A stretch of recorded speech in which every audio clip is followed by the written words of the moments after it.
Tahereh and welcome to my channel. Today I'm going to be talking about Booktok's most popular books and what I learned from reading them when it comes to being a new writer. So talking about story structure, plot, character building, world building, how they grab the reader's interest, and a lot of different things that I've noticed when I read it. So we're going to be looking at Booktok's most popular books through a writer's lens, not through a reading perspective. Readers can have whatever opinions they want. We are looking through a writer's perspective and what all of us as writers can learn from the most popular books on the market. So people who are selling like 25 million copies of their books, and also books that are just like a craze on TikTok and that everyone is talking about reading. There's a lot of books that I've picked up that I never would have if Booktok didn't talk about them. Some of these have been popular for years. Some of these are brand new. I think there's something we can learn from all of them, even if you don't like vibe with the story or the plot or whatever it is. I feel like as writers, we have to separate like our reading personal enjoyment brain from our writing objective kind of brain. And if a story is selling 25 million copies and most people in the world want to read it, there's something they're doing right, even if we don't personally like it. So let's get started. I'm going to do two parts because I'm currently on a mission to read pretty much every super popular book in the fantasy and fantasy romance genre on Booktok right now. In preparation for my first debut fantasy romance novel coming out, reading has helped me so much on my writing journey. I feel like the more you read, the more you understand your own writing style by seeing what you like and don't like. So hopefully it's helpful to you, and even if you don't want to read any of these books, hopefully you can find something in these authors' writing styles that will be helpful for you writing your own book.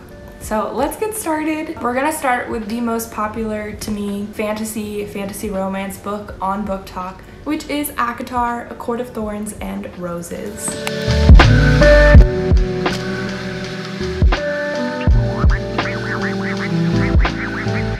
I read this book multiple years ago, but I have since reread it multiple times. It is such an interesting book to me that has become so popular, and here's what I learned.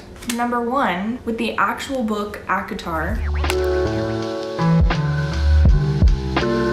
I feel like this book taught me that you can have an okay first book in a series, and as long as you did a couple things right, people will continue to come back for more. This is one of the few series I hear people say, get through the first book and you'll love it. I feel like as a newbie writer, this book is really hopeful for writers that if your first book in the series isn't like wow, fireworks, the absolute best book that people have ever read, because I feel like that's something that people tell you, is that your first book in the series has to be so good that people will always want to keep going. And I feel like in a lot of ways that is true, but it puts a lot of pressure on new writers, particularly, I feel like, to just think that their book has to be so spectacular that I feel like it's hard to actually get a book done and out there, because you read these amazing books which are not their first book, they're like their 10th book, and you're like, I cannot write something that great, my brain doesn't work that way yet. The general consensus I see online, it is entertaining, but it is not the best book in the series. And she does a really great job of the action-packed ending where you get to a certain point in the book, maybe like 75% of the way, and it's all action the whole time, and it's very entertaining, and it ends in a way that the story is complete. It makes you want to know more and continue the next book, which I feel like is super important. That brings me to the rest of her series. Second book ends on a cliffhanger that most people say they can't even possibly put the book down. They have to start the next. I feel like this is a great example of how to get your readers to be feral almost over going to the next book, is ending it on such a devastating cliffhanger that you are dying to go to the next book. Writing cliffhangers is now something I very much want to do, because as a reader, it is so fun to get to the end of the book and be like, I have to know what happens next. So I feel like that's what we're all looking for as writers, is how do I make my readers desperate for what happens next? next. And this book does a really good job at that. This book has incredible pacing to me compared to the first novel. There's something interesting happening all the time in this book, but we have a lot of good ebbs and flows in the story. It's not high action all the time, but there is a lot of action, and then there's a lot of romance. So I'm currently writing a fantasy romance. This does romance incredible. This is like a very wonderful romance story plus fantasy. And I think that appeals to a lot of readers who are more on the romance spectrum. They like reading romance books and they want to experience that in their fantasy world. All right, to continue with the Sarah J. Maas train, so I've also read her Throne of Glass series. There's 8 books, not 3. I just want to point out a couple things out of each of these books.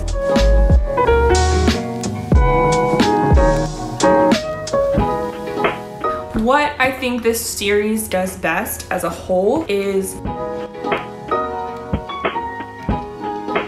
having a large cast of characters that you just really get to know them on a very deep level, I feel like, even for side characters, and she fleshes them out to a point where they all really feel like real people with very different complexities to them. And I think that's something a lot of readers love, is seeing themselves in different ways in different characters. Character-wise, this is one of the most interesting characters I have ever read, the female main character of this series in Throne of Glass. They are a character that has a million plans and things figured out, and you kind of never know what the character is going to do, and that's very interesting. But she pairs that type of character with a very vulnerable person who it feels like just a regular girl at the same time. I feel like often they split those personalities and it's like you either have all the answers or you have no answers. But as an adult woman reading this series, it's really cool to see women being so many different things at the same time. You can be a mastermind and love shopping and chocolate and read and want to hang out with your friends, but also save the world. She's a very complex character, and I feel like a lot of women see themselves in that and enjoy having a multifaceted female character. And I feel a lot of her characters in this book series, the women in particular, they have a lot of different desires and depths to them. They have career goals, but family goals. But I think what she does best in all of her series, in this series in particular, Throne of Glass, is this author makes you feel for people. And this last book in particular taught me it's absolutely okay to hurt your characters and devastate your readers. This is a book that most people talk about sobbing the entire way through. If I hear certain lines in this book, I cry. I think it's every author's dream to make their readers cry. If a book can make me cry, they've done something right. As an author, it's scary to like kill off characters, do something horrible to them, make their life absolutely miserable. Sometimes it feels like, oh, that's so sad, I don't want to do that to my character. And this book, this series definitely gives me the encouragement and the courage that it's okay to absolutely do devastating and destructive things in your world that you're building and allow readers to feel those emotions. Something I think a lot of people love about this series, and it's definitely been an inspiration for me in my writing, is there's a really big sense of hope and encouragement, healing through trauma in all of her series. She talks about mental health a lot, PTSD. There's a lot of encouragement, really positive phrases, people overcoming struggles and triumphs. And I think a lot of readers really feel that, and it keeps them really hooked and entertained in it. I think that's why it has become such a craze and so incredibly popular, is people are looking at it that the stories in a book are changing their personal life. Whenever an author can make the stories and people and characters on a page affect someone in their real life and change the way that they are currently living, I've seen, because I'm a part of Booktok, just how much some of these books have changed people's lives when it comes to mental health and exercise and therapy and just different things. They've encouraged them to think about a lot of those things and make actionable changes in their life. And that's a very powerful book then. So to me, it doesn't matter what whether or not these books are, you know, the best English grammatically. Do they repeat words a lot? Absolutely. There's a lot of different things that are not the best writing advice or tips, but the storytelling, I think, is what readers connect to and why it is so popular. It's that her storytelling lives with the readers afterwards and changes the way they respond to things in real life. And I feel like that's what authors really want at the end of the day. It's not how perfect and grammatical your sentences are, it's how much your storytelling affects the people reading your book. The next super popular author and series that I have read is Fourth Wing and Iron Flame.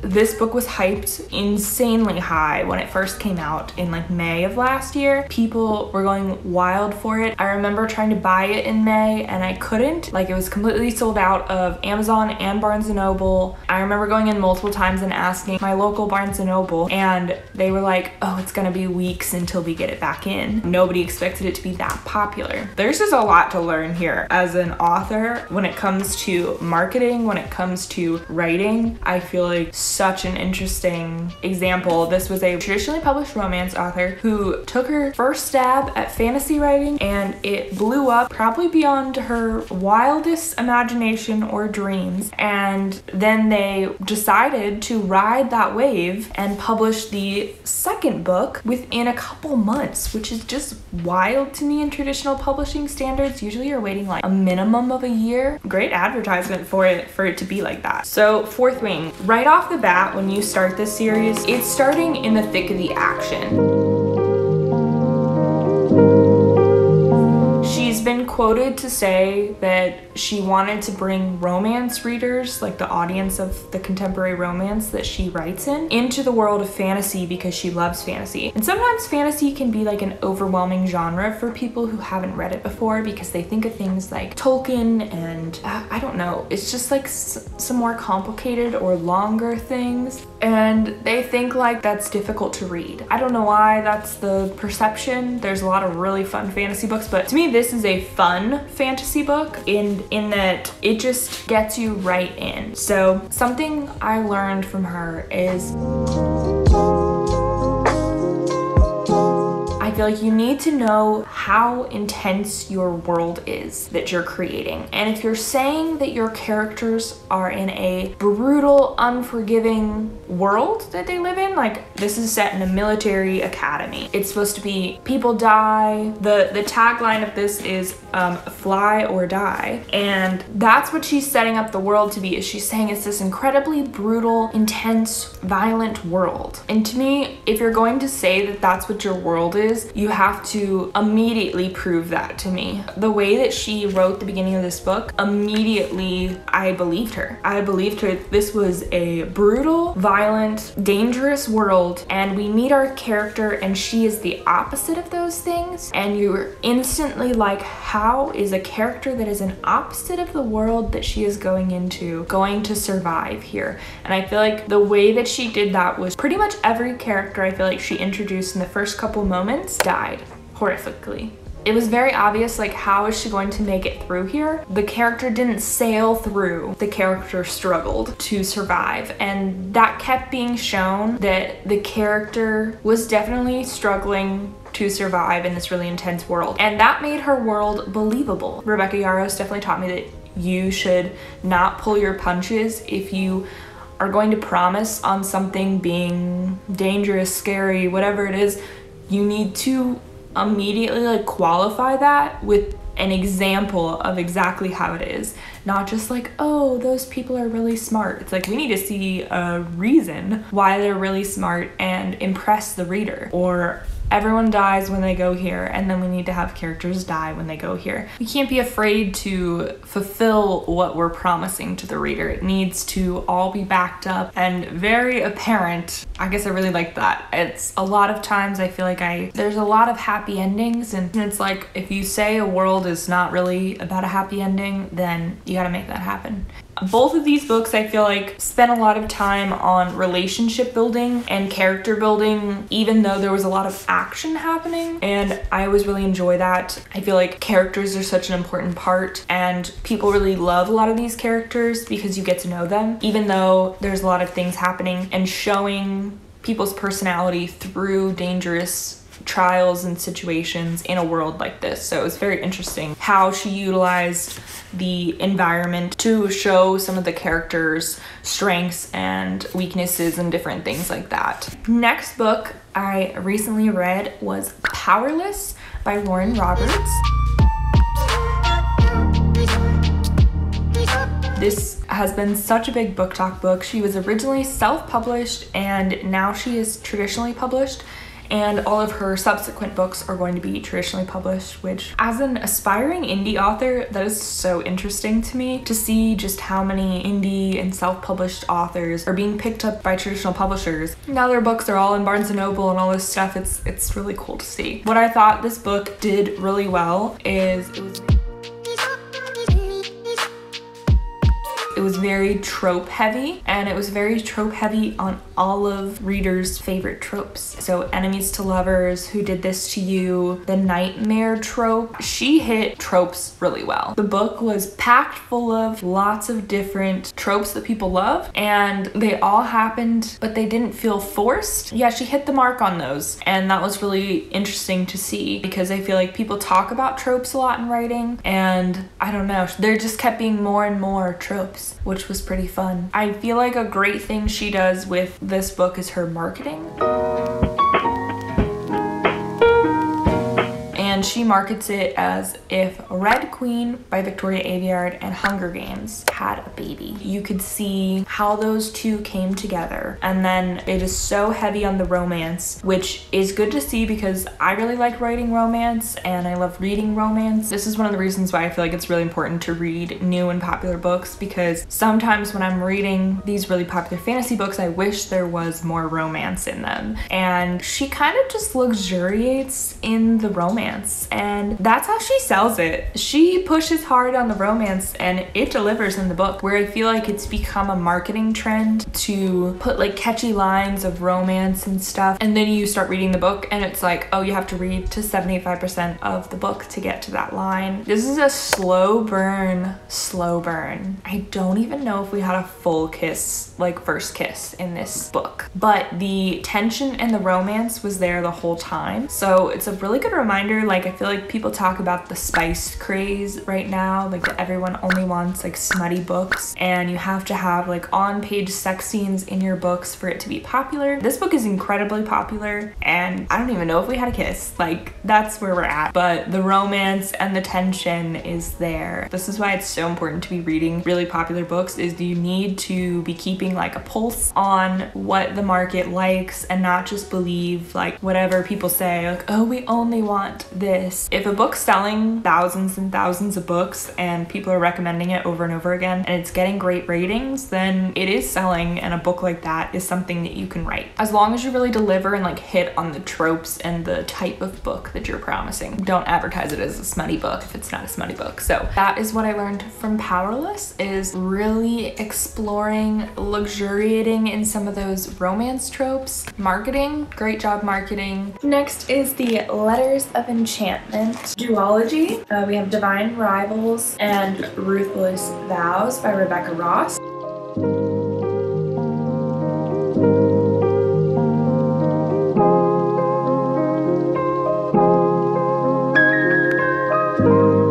These books introduced me to the world of historical romantasy, historical fantasy romance. It's so nice to see that these books were really popular. I never would have read her writing. It wasn't popular on Booktok, so I'm so glad it was. These are a much softer style of writing than the typical like fantasy romance books that are popular on Booktok, and I'm so happy for it because this is my kind of writing style. So it was really inspiring to see something like this be so popular because this is more my vibe. This duology definitely taught me. It's okay to write pretty things, and also they can be fantasy. You should definitely put your heart and soul of who you are into your books. I have a huge love for history, and seeing people put their love of history and certain time periods into fantasy worlds is really fun to me, and it's cool to see that people like something like that because it makes me feel like I can put more of who I am as a person into a book and it still might sell. This style of writing, there's a couple different authors that I've read who are very popular, and they have this like magical, lyrical, very creative and descriptive kind of writing style, and it's beautiful. All of the sentences are beautiful and whimsical, and I've read some of her other work now, and that seems to be her style of writing. I guess it really just gave me permission to write things beautifully and not just have to get to the point, and gave me the courage to put so much of who I am as a person and what I personally enjoy into my books. Ooh, let's talk about the Six of Crows duology.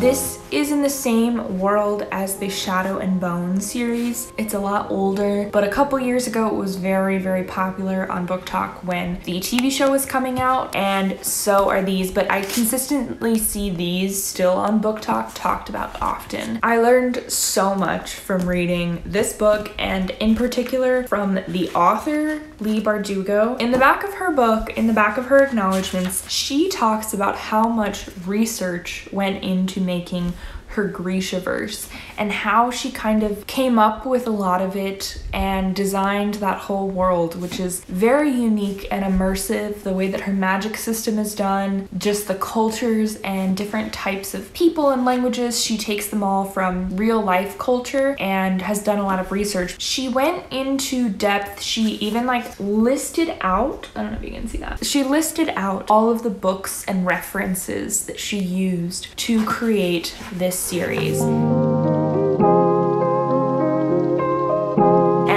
That was just so eye-opening for me. I started implementing this probably a year ago in my writing, where I go and research real world things to figure out how to make characters and locations feel real. So Kaz Brecker is one of the main characters in Six of Crows, and he is what I would say like a master planner and a really good at sleight of hand and magic. And so she talks about how she read and like spoke to people who have that as a profession and learned kind of like the tricks of the trade in order to be able to put his magic vibes into the story. This book is also it's a heist novel. It says it right on the cover, I'm not spoiling it, but it's a heist, and she learned all about how government buildings and high security facilities keep people out. She learned from doctors about different phrases and what would happen if you stab someone or do different things. She did so much research for this book, and maybe other authors do that as well, but she wrote it out in kind of a blueprint in her book here, and everything is very well thought out, and the reader gets kind of pulled in as if they are in the world in a way that, because I feel like a lot of these pieces are so well researched, so the sleight of hand,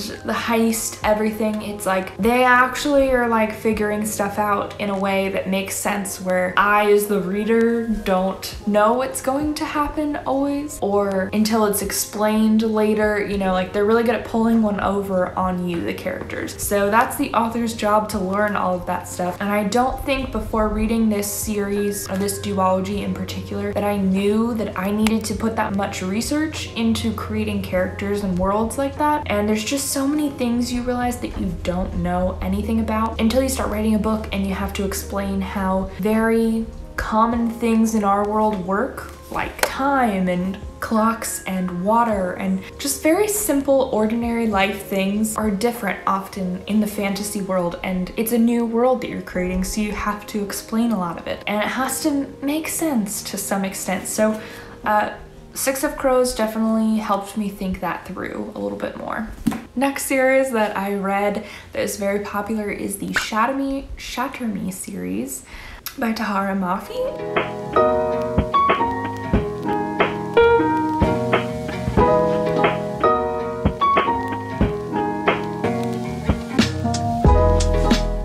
not completed this whole series, but what I will say I learned from reading part of this series, I read the first 3 or 4 books in this series, I think there's like 6, is something I never thought about before is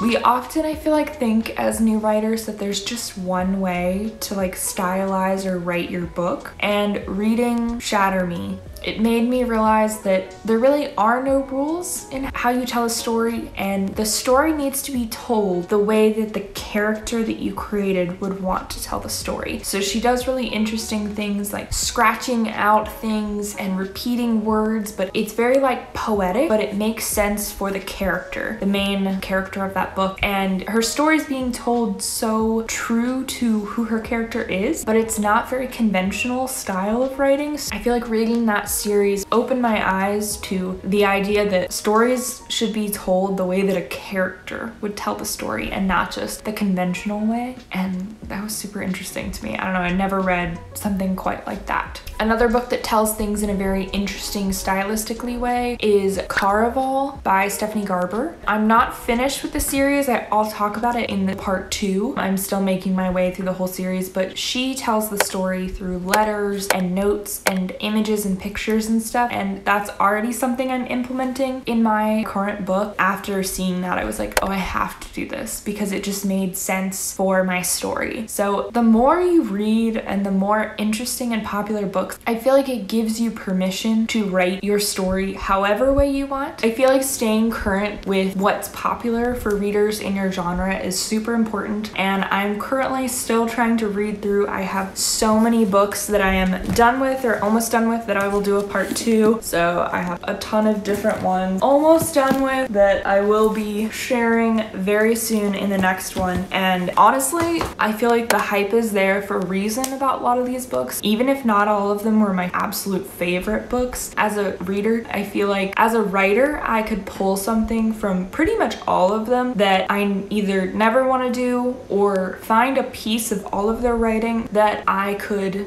learn to expand and grow and think upon with my own writing. I feel like reading these popular books, I learned how to deepen my characters, how to strengthen my world building, how to make sure my plot is on the right pace, how to make sure I'm hitting tropes, whether or not I want tons of romance or little romance, like whether or not I want my prose to be flowery and creative and colorful, or if I want it to be straight to the point. There's just so many examples and things for you to learn that people are actively loving. I feel like there's always something you can learn from other writers. So I hope this was helpful somewhat. I'm going to do a part 2 because I have so many more books that I have learned so much from that I need to share. Plus, it's just really fun to talk about books. As a writer, I don't want to really review books at all anymore because I feel like now that I'm writing and publishing a book, it's like kind of sounds like you're critiquing your coworkers in a way, and I really just want to be supportive of everyone writing a book, even if I don't particularly find it to be my cup of tea. So I've kind of stopped sharing about my favorite books on this channel, but I really love talking about books, obviously, because I'm writing them. I read so much and it is so fun to me to just like love on books together. So I feel like I hope this was helpful. Maybe you'll have some new reading recommendations that can help you out, or maybe you'll give a series a try that you never thought about just to see if you can learn something new in your writing. Thanks so much for watching and happy writing. Have a wonderful day.